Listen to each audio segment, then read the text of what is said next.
A staggering 70% of parents worldwide report experiencing some form of disrespect from their adult children. A silent epidemic shattering family bonds and leaving a profound ache in the hearts of those who once nurtured life. This isn't just about eye rolls or sharp words. It's a deeper, more insidious erosion of the sacred parent-child dynamic, leaving a void where love and mutual regard should flourish. It's a quiet tragedy playing out behind closed doors. A betrayal of unspoken expectations that can leave a parent feeling utterly adrift. Questioning every sacrifice, every late night, every moment of unwavering devotion. The emotional toll is immense, a burden carried in solitude, often too painful to articulate. Imagine the crushing weight of knowing your child, the one you raised with boundless affection, now views you with an indifference that borders on disdain. It's a feeling that gnaws at the soul, a constant, low-burning anguish that overshadows joy and peace. This isn't a fleeting adolescent phase. It's a persistent, often escalating pattern that can define the twilight years of a parent's life, stripping away dignity and leaving behind a hollow echo of what once was a vibrant, loving relationship. The confusion itself is a sharp, agonizing stab as parents grapple with the incomprehensible shift from adored caregiver to an object of contempt or dismissal. But why? What seismic shifts occur within the intricate landscape of family dynamics that can twist love into resentment and respect into indifference? The answer, heartbreakingly complex, lies often in a confluence of unmet emotional needs, generational shifts, unresolved childhood traumas, and the subtle, often unconscious power struggles that define the journey from dependence to independence. We begin by examining the crucible of childhood, the early interactions that, unbeknownst to us, lay the foundational stones for future respect, or conversely, sow the seeds of future discord. Consider the child who grows up feeling unheard, their burgeoning emotions dismissed as trivial, their opinions consistently overridden. They learn, perhaps unconsciously, that their voice holds little weight, that their autonomy is merely an illusion. This early conditioning, though seemingly minor at the time, can fester, cultivating a deep-seated resentment that only truly surfaces once they possess the adult capacity to articulate and enact their long-suppressed frustrations. The child who is silenced often becomes the adult who, in a desperate bid for self-assertion, silences their parent. Then there's the parent who, driven by love or anxiety, over-controls every facet of their child's life. From academic choices to social circles, every decision is vetted, every path prescribed. This stifling environment, while perhaps intended to protect, ultimately suffocates the child's burgeoning sense of self. When adulthood finally arrives, the child, now an independent entity, often lashes out, not just at the immediate parental instruction, but at years of perceived subjugation, using disrespect as a blunt instrument to reclaim their long-denied agency. The freedom of adulthood becomes a weapon, wielded against the very hand that once held them so tightly. The advent of societal shifts, particularly in communication and values, also plays a pivotal, often insidious role. Younger generations, immersed in digital landscapes and rapidly evolving social norms, can sometimes perceive their parents' perspectives as archaic, irrelevant, or even overtly judgmental. The rapid pace of technological advancement, the swift currents of cultural change, create a chasm of understanding that can feel insurmountable, fostering a sense of intellectual superiority in the younger generation that translates into a lack of deference for their parents. Accumulated wisdom. The parent becomes a relic, their experience is dismissed as obsolete. This gap is often exacerbated by a perceived lack of empathy from both sides. Parents, having navigated their own arduous journey to adulthood, might struggle to validate the unique pressures and anxieties faced by their children in a vastly different world. Conversely, adult children, sometimes burdened by their own struggles with identity and financial independence, may lack the emotional bandwidth or historical perspective to appreciate the sacrifices and intentions behind their parents' actions, past or present. The lack of bridging this chasm often results in mutual frustration, which curdles into disrespect. Financial entanglement is another surprisingly potent, yet often unspoken, catalyst for disrespect. When adult children remain financially dependent on their parents, or when parents continue to bail out their adult children, the lines of authority and mutual respect become dangerously blurred. The adult child, feeling trapped or infantilized by their dependents, may outwardly express disrespect as a desperate attempt to assert independence, even as they continue to accept financial aid. The parent, in turn, may feel taken advantage of, their generosity exploited, leading to a bitter resentment that poisons the relationship from both ends. This dependency fosters a corrosive dynamic where gratitude is replaced by entitlement, and assistance is met with thinly veiled contempt. Furthermore, unresolved conflict from childhood can linger like a toxic fog, clouding every adult interaction. Perhaps a parent never apologized for a harsh word or a perceived injustice. Perhaps a child never truly forgave a perceived abandonment, emotional or otherwise. These silent wounds left unaddressed accumulate interest over the years, finally exploding in adulthood as a pattern of ingrained disrespect. The past, unacknowledged and unhealed, becomes a relentless tormentor of the present, manifesting as a continuous stream of subtle slights and overt dismissals. The unspoken becomes the unendurable. Narcissistic traits on either side can also be a devastating factor. A parent with narcissistic tendencies might have created an environment where the child's needs were always secondary, where emotional manipulation was a commonplace tool. The adult child, having spent a lifetime seeking approval that was rarely genuinely given, might finally snap, using disrespect as their only means of setting boundaries and reclaiming their self-worth. Conversely, an adult child exhibiting narcissistic tendencies might see their parents not as individuals worthy of respect, but as resources to be exploited, their feelings irrelevant, their desires dismissed. This fundamental lack of empathy is a death knell for mutual respect. The sheer exhaustion of parenting, often prolonged into adulthood, can also lead to a dangerous cycle. Parents who have spent decades giving, sacrificing, and prioritizing their children's needs may reach a point of emotional depletion. This exhaustion can manifest as a diminished capacity for patience, empathy, or even clear communication. Adult children, perhaps unaware of the deep toll their parents have paid, may perceive this depletion as indifference or weakness, further fueling their own disrespectful behaviors. The wellspring of parental resilience, once boundless, eventually runs dry, leaving behind a brittle shell, now having confronted the agonizing why. We must turn our gaze to the even more challenging how. How can these fractured connections be mended?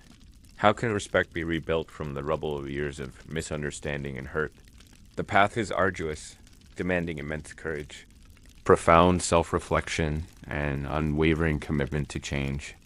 But it is a path that offers the promise of reconciliation, of healing, and of reclaiming the sacred bond. The first, and perhaps most difficult, step for parents is a radical act of self-reflection.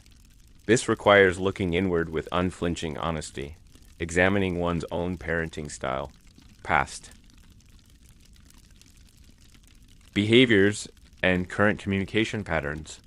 Were there instances of over-control, dismissiveness, or unmet emotional needs? Did you consistently invalidate your child's feelings? Did you parent from a place of fear rather than trust? This isn't about self-flagellation, but about understanding your contribution to the dynamic, however unintentional. This painful introspection is the bedrock upon which any meaningful change can be built, requiring a willingness to confront uncomfortable truths about one's own shortcomings. Secondly, and crucially, comes the art of active listening. This goes beyond merely hearing words. It involves truly seeking to understand your adult child's perspective, validating their feelings, even if you don't agree with their conclusions. When your child expresses frustration, anger, or resentment, resist the immediate urge to defend, justify, or explain. Instead, practice empathetic listening. I hear that you feel neglected when I focus on your siblings' achievements. Or, it sounds like you felt pressured to pursue a career you didn't want, and I'm truly sorry for that. This validation is not an admission of guilt, but an acknowledgement of their lived experience, a crucial step in bridging the emotional chasm. It sends a powerful message. I see you, I hear you, and your feelings matter. Establishing healthy boundaries is another cornerstone of rebuilding respect. This is not about cutting off your child, but about defining what is and isn't acceptable in your interactions. If your child constantly makes demands, speaks to you disrespectfully, or exploits your generosity, you must, with kindness but firmness, communicate your limits. I love you, but I won't allow myself to be spoken to in that manner. If this continues, I'll need to end this conversation. Or, I can help you with X, but I can't continue to provide financial support for Y, as it's impacting my own financial stability. Boundaries, when clearly articulated and consistently enforced, are not acts of cruelty, but acts of self-preservation. Teaching your child where the invisible lines of respect lie. A heartfelt, genuine apology for past mistakes, if warranted by your self-reflection, can be incredibly transformative. This isn't a performative act, but a sincere expression of regret for how your actions may have impacted your child, regardless of your original intentions. I realize now that by always trying to fix your problems, I might have inadvertently made you feel like you weren't capable. I'm truly sorry if my attempts to help ended up making you feel invalidated. An apology, freely offered without expectation of immediate forgiveness, demonstrates humility and a willingness to acknowledge your own imperfections, signaling a shift in the power dynamic. It opens a door that may have been sealed shut for years, inviting a possibility of shared vulnerability. It is also vital to recognize your adult child's autonomy and treat them as an equal adult, not as a perpetual child. This means refraining from unsolicited advice, even if well-intentioned. It means respecting their choices, even if you disagree with them. It means allowing them to make their own mistakes and learn their own lessons, without swooping in to rescue them or say, "I told you so." This shift in perspective can be challenging, particularly for parents accustomed to guiding and protecting. But it is essential for fostering mutual respect. Treating them as capable, independent adults signals trust and belief in their abilities, allowing them the space to forge their own path. Furthermore, investing in your own well-being is not selfish. It is absolutely crucial. Parents who are emotionally depleted, constantly sacrificing their own needs, are more likely to harbor resentment or project their anxieties onto their children. Prioritize your friendships, hobbies, and personal growth. Demonstrate a fulfilling life beyond the role of parent. This not only replenishes your emotional reserves, but also models healthy self-care and independence, showing your adult child that your worth isn't solely tied to their approval or presence. A parent who is genuinely content and self-sufficient projects strength and wholeness. Shifting the dynamic away from codependence, consider seeking family counseling. If the issues are deeply entrenched and communication has broken down completely, a neutral third party can facilitate difficult conversations, provide tools for effective communication, and help both parties understand underlying dynamics that might be invisible to them. This isn't a sign of failure, but a courageous step towards healing, acknowledging that some wounds require professional guidance to mend. The expertise of a therapist can illuminate blind spots and guide both parent and child towards constructive dialogue. Finally, and perhaps most poignantly, embrace the concept of unconditional regard, not necessarily unconditional approval. You can respect your adult child as a human being with their own unique journey and struggles, even if you don't approve of all their choices or behaviors. This means separating the person from the actions. You can express disappointment in a behavior without discrediting their entire being. This unwavering fundamental respect, even in the face of conflict, forms the unbreakable thread that can eventually draw you back together. It is an act of profound love, acknowledging their inherent worth regardless of circumstance. The journey to mend a fractured parent-adult-child relationship is rarely swift or easy. It is a marathon, not a sprint, fraught with potential setbacks and moments of despair. There will be times when the old patterns re-emerge, when frustration boils over, and when the hope for reconciliation seems like a distant dream. But with persistent effort, profound empathy, and an unwavering commitment to self-improvement and genuine connection, the possibility of rebuilding respect, of reclaiming that sacred bond, remains beautifully, powerfully alive. It is a testament to the enduring human spirit and the profound, often challenging nature of familial love. Ultimately, the profound effort made to bridge these emotional chasms is a deeply personal testament to the enduring love that, despite all trials, still flows between a parent and their child. The quiet suffering can be transformed into a narrative of profound healing. One difficult conversation at a time. The quiet suffering can be transformed into a narrative of profound healing. One difficult conversation at a time. This transformation, however, is not merely a theoretical exercise.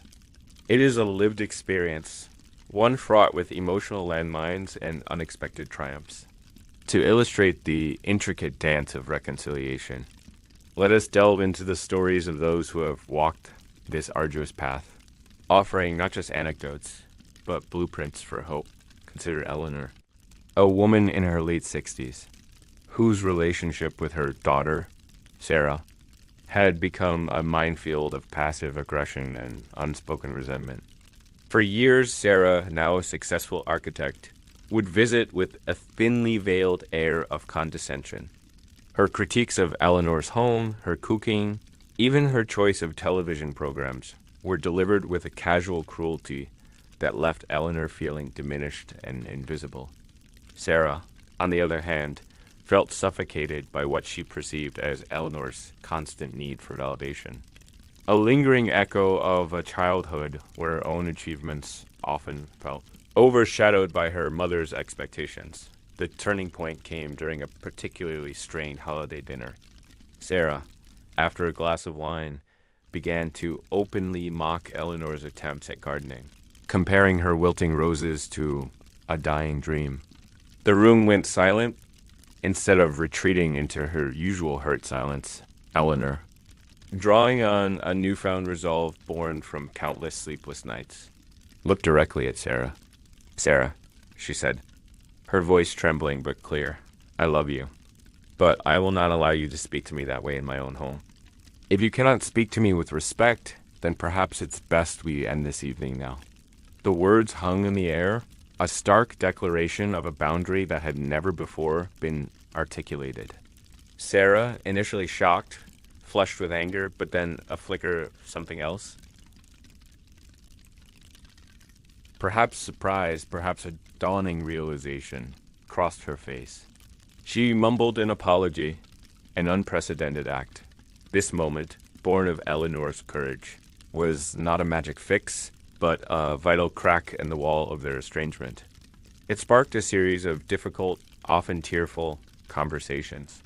Eleanor, remembering the advice for radical self-reflection, began to acknowledge her own part. She recalled times she had inadvertently belittled Sarah's artistic pursuits in favor of more practical ones, driven by her own anxieties about Sarah's future.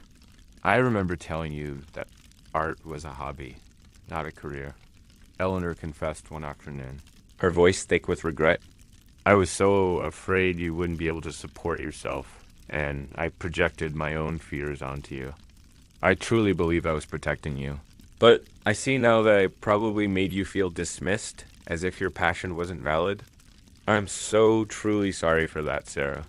Sarah, for her part, began to articulate the deep-seated anger that had fueled her disrespect, the feeling of never quite measuring up, of always being subtly guided away from her true desires.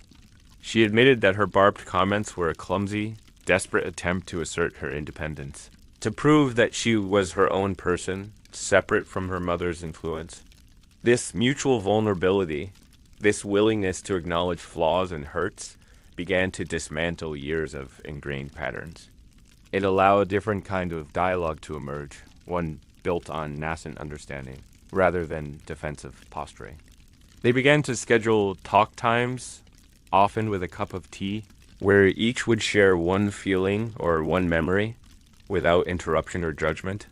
This structured approach, born out of a desire for intentional healing, became their scaffold. The road was long. There were relapses, moments where Sarah's old habits resurfaced, or Eleanor struggled not to offer unsolicited advice. But each time, Eleanor would gently but firmly reinforce her boundaries, and Sarah, remembering the breakthrough dinner, would often catch herself, sometimes even apologizing proactively. They learned to communicate their needs more directly. Eleanor learned to express her desire for companionship without making it sound like a demand. Sarah learned to express her need for space without resorting to cutting remarks. Their relationship didn't transform overnight into a picture of perfect harmony, but it evolved into something far more honest, respectful, and ultimately far more loving. Eleanor learned that reclaiming dignity wasn't about demanding submission, but about asserting self-worth. Sarah learned that true independence wasn't about tearing down her mother, but about building up her own identity in a way that honored their shared history. This powerful narrative of Eleanor and Sarah underscores the transformative power of intentional communication, boundary setting, and mutual vulnerability. But what about the situations where the adult child is unwilling to engage? Where boundaries are repeatedly breached and apologies fall on deaf ears? This is perhaps the most heartbreaking scenario. A crucible of parental anguish where the path to peace requires an even more profound, often solitary, journey, when one party remains unwilling or unable to participate in the healing process. The parent must shift their focus from changing the child to changing their own response and protecting their own emotional well-being. This is not about giving up on the child, but about preserving oneself. It requires a radical current reality, however painful it may be, and a pivot towards self-preservation and personal growth. One of the most potent tools in such a scenario is the judicious application of what is often referred to as disengagement with love. This doesn't mean cutting off contact entirely, unless that is deemed necessary for psychological safety, but rather it means strategically reducing emotional investment in dysfunctional interactions. It means learning to detach from the out conversations, to not internalize disrespectful remarks, and to limit exposure to situations that consistently drain one's emotional reserves without offering any prospect of positive resolution. Consider David, whose adult son, Mark, consistently demanded money, offered no gratitude, and often lashed out with verbal abuse when his demands weren't met. David, consumed by guilt and a desperate desire to fix his son, had spent years caught in this cycle, his self-esteem eroding with each interaction. After countless failed attempts at reconciliation and fruitless arguments, David sought therapy. His therapist introduced him to the concept of disengagement. It began subtly. Instead of rushing to answer Mark's calls immediately, David would wait.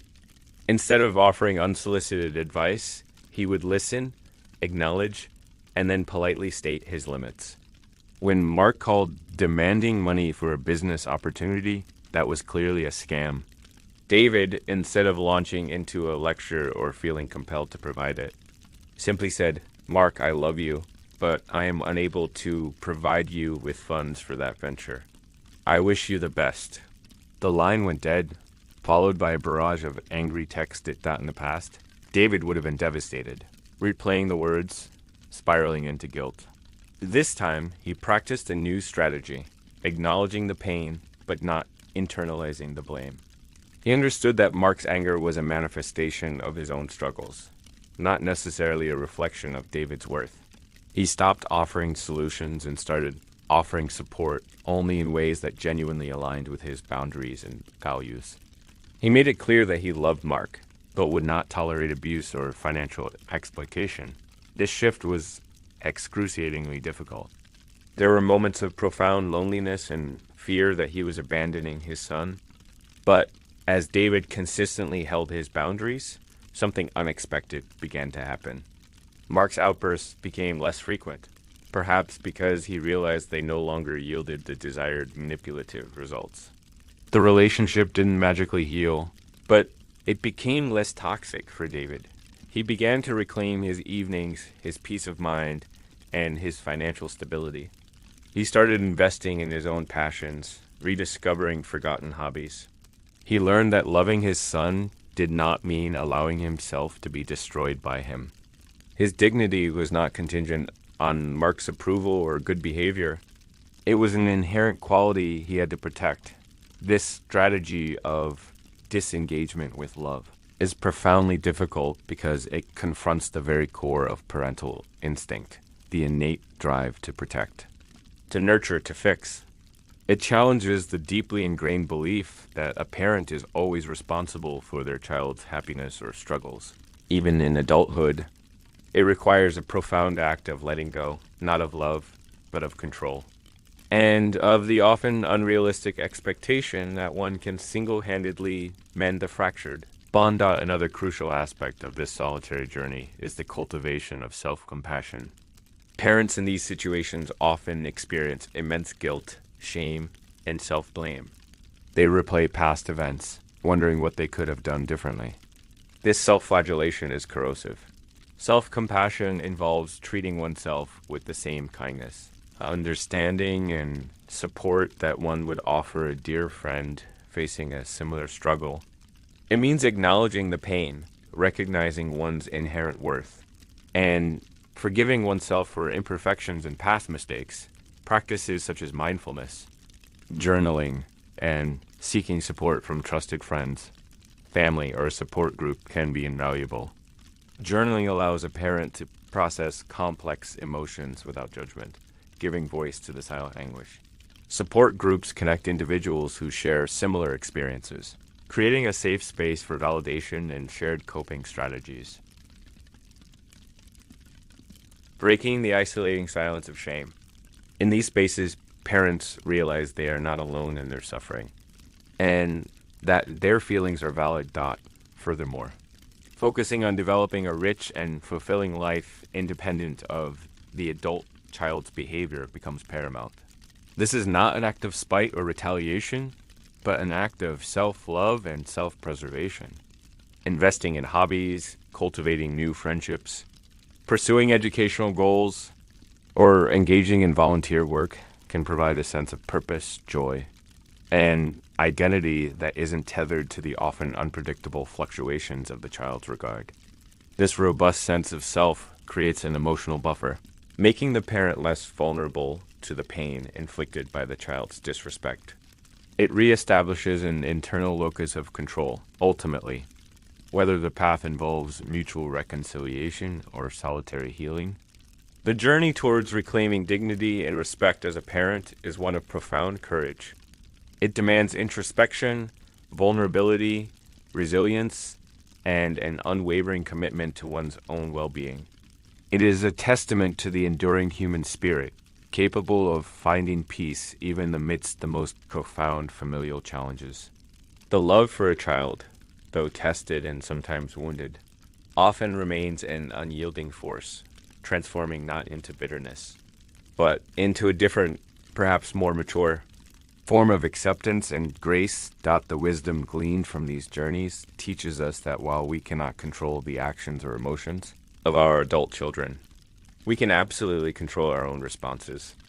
We can choose to assert our boundaries, to protect our peace, and to cultivate a life rich in meaning and self-respect. In doing so, we not only reclaim our own dignity, but also, paradoxically, create the most fertile ground for a future reconciliation, should our adult children ever become ready to meet us there. Because true dignity is not something that can be taken away.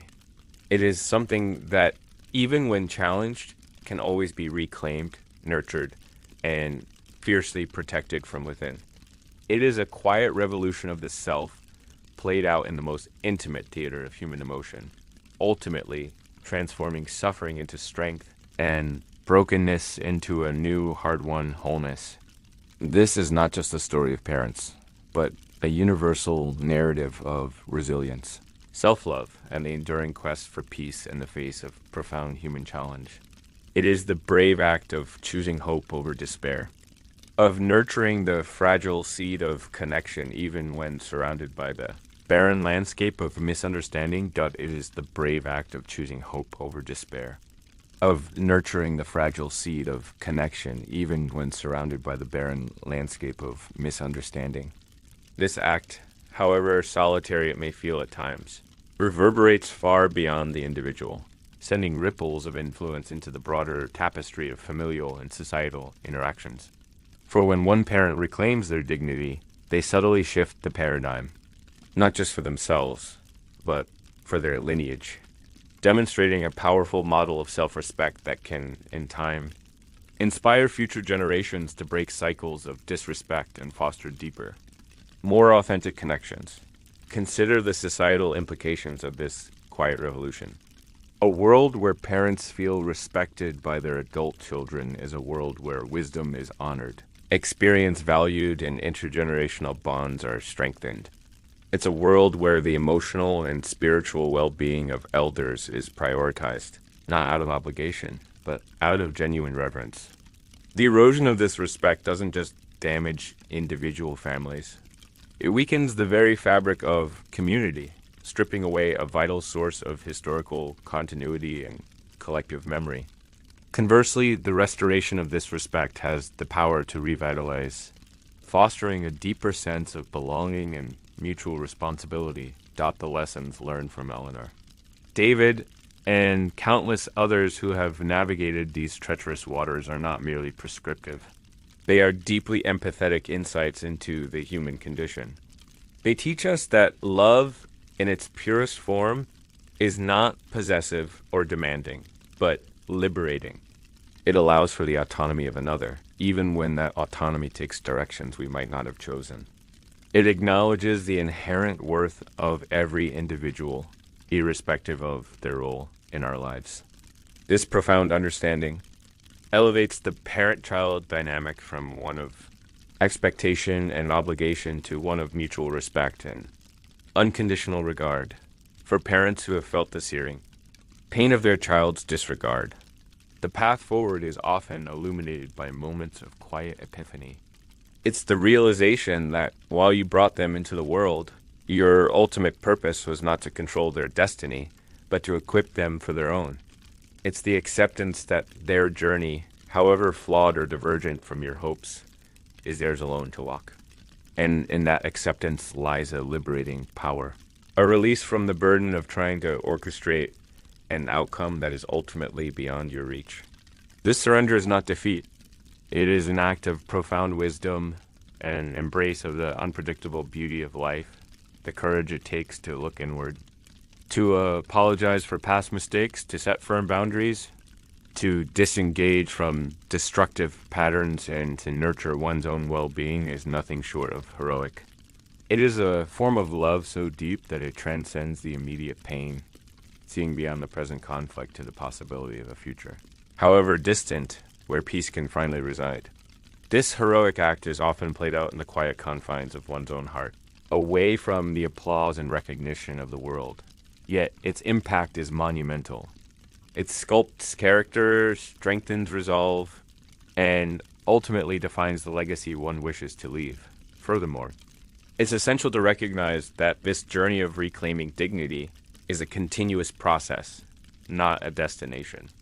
Like any deeply personal transformation, it requires ongoing vigilance, self-assessment, and a willingness to adapt. There will be days of renewed hope and days of profound disappointment. There will be moments of clarity and moments of confusion. The key lies in cultivating a resilient spirit, one that learns to weather the storms without being capsized. Always returning to the anchor of self-respect and self-love, the love between a parent and child. In its truest form is an energetic force, not a transactional agreement. It persists even when relationships are strained, even when words are left unsaid, even when distances grow vast. This underlying current of love is what makes the effort to reconcile or to heal oneself so deeply meaningful. It is the persistent, albeit sometimes hidden, hope that one day the layers of hurt might peel away, revealing the pure connection that has always existed beneath. It is a belief in the inherent goodness and potential for understanding within each person, even when they are lost in their own pain. And what of the adult children caught in these difficult dynamics? While the focus here has been on a parent's journey, the seeds of reconciliation often begin with the parent's brave first step, the act of a parent setting a boundary with grace, offering a genuine apology without expectation, or choosing self-respect over endless self-sacrifice can serve as a powerful mirror. It can, over time, reflect back to the adult child the very respect they may have unknowingly denied, prompting their own introspection and perhaps their own shift towards healing. It is an invitation, subtly extended to a different way of relating, built on mutual respect rather than entrenched patterns of conflict. For some adult children, the journey might involve grappling with their own inherited wounds, understanding how their parents' parenting style, however imperfect, was often shaped by their own history, their own struggles, their own fears. It is an evolution from viewing parents as monolithic figures of authority or blame to seeing them as complex individuals, fallible and vulnerable, just like themselves. This perspective shift, when it occurs, is often the true genesis of empathy and the bedrock of renewed respect. It's the realization that their parents, too, are navigating their own human experience, grappling with their own set of challenges and heartbreaks. The narrative of reclaiming dignity is ultimately one of empowerment. It asserts that irrespective of external circumstances, irrespective of whether the relationship with an adult child ever reaches the idyllic state one might have once envisioned, the parent holds the intrinsic power to define their own worth, protect their own peace, and cultivate a life brimming with purpose and joy. This is the profound, liberating truth that emerges from the crucible of familial challenge. It is the realization that while you can deeply love your children, your entire existence is not solely defined by them. You are a complete, worthy individual in your own right, deserving of respect, kindness, and happiness in the quiet courage of self-reflection, in the gentle firmness of setting boundaries, in the radical act of self-compassion. Parents find their voice again. They reclaim their narrative, shifting from a victim of circumstance to an architect of their own emotional destiny. This transformation is not about winning an argument or forcing an apology. It is about finding an inner peace that transcends the external chaos. It is about understanding that true dignity is an internal wellspring, not an external validation. This journey, whether it ends in renewed connection or in a quiet, dignified separation, is always a testament to love. It's a love that evolves, matures, and adapts, sometimes into a form that is different from what was once imagined, but no less profound. It's a love that ultimately respects the boundaries of self and other, allowing each individual to flourish in their own unique way. The pain of disrespect, therefore, becomes not an end, but a catalyst, a crucible that refines the soul, forging a deeper understanding of self, of love, and of the enduring, unbreakable spirit that defines us all. It is a hard-won victory of the human heart, leaving behind not bitterness, but a profound, resonant peace, earned through courage, wisdom, and an unwavering commitment to one's own sacred self. The silent epidemic of disrespect can, through these brave and heartfelt actions, be met with an even more powerful, silent revolution of self-worth and healing, ultimately redefining the very essence of what it means to be a parent. And to be truly alive, the silent epidemic of disrespect can, through these brave and heartfelt actions, be met with an even more powerful, silent revolution of self-worth and healing, ultimately redefining the very essence of what it means to be a parent and to be truly alive. This profound redefinition extends beyond the individual, influencing the broader societal narrative about aging, wisdom, and the evolving nature of familial duty. When parents reclaim their inherent worth, they are not just healing personal wounds, they are setting a new standard, affirming that age brings not obsolescence, but a deeper, richer layer of lived experience worthy of profound reverence. This societal shift is crucial in an era that often glorifies youth and innovation at the expense of tradition and accumulated wisdom. The quiet revolution of parents reclaiming their dignity sends a powerful counter-message that the elder generation holds invaluable knowledge, perspective, and an emotional resilience forged through decades of navigating life's complex currents. It asserts that true progress acknowledges the past, integrating the wisdom of those who came before with the fresh perspectives of those who follow. Without this intergenerational respect, society risks becoming untethered, drifting without the anchors of history and communal memory. The stories of Eleanor and David, and myriad others like them, serve as poignant reminders that healing is not always a linear process, nor is it uniformly visible. Sometimes the greatest victories are fought and won within the sanctuary of one's own heart, a quiet triumph of spirit over sorrow. These internal transformations radiate outward, subtly altering the energetic landscape of relationships, even if the external dynamics remain challenging. A parent at peace with themselves, having done the arduous work of self-reflection and boundary setting, projects an aura of grounded strength that can, in time, invite a different kind of interaction. Their very presence becomes an unspoken testament to resilience, integrity, and unconditional love. A love so powerful it respects the integrity of both self and other. This isn't to say that all fractured relationships will mend into idyllic harmony. Life, in its beautiful and brutal reality, rarely offers such neat resolutions. But the pursuit of dignity ensures that even if reconciliation with a child remains elusive, the parent themselves finds a profound, sustaining peace. They have honored their own journey, recognized their inherent value, and affirmed their right to be treated with respect. This self-actualization is, in many ways, the ultimate victory, transcending the specifics of any single relationship and becoming a cornerstone of a well-lived life. The ripple effect of this transformation is immeasurable. A parent who has reclaimed their dignity is better equipped to engage with other relationships in their life, with friends, partners, and even other family members from a place of wholeness and self-assurance. They become a source of strength and wisdom for their wider circle, embodying the very qualities of respect and compassion they sought. Their journey becomes a living example, not just for their children, but for anyone grappling with similar challenges of self-worth and intergenerational dynamics. Ultimately, the narrative of reclaiming dignity is a powerful affirmation of human agency.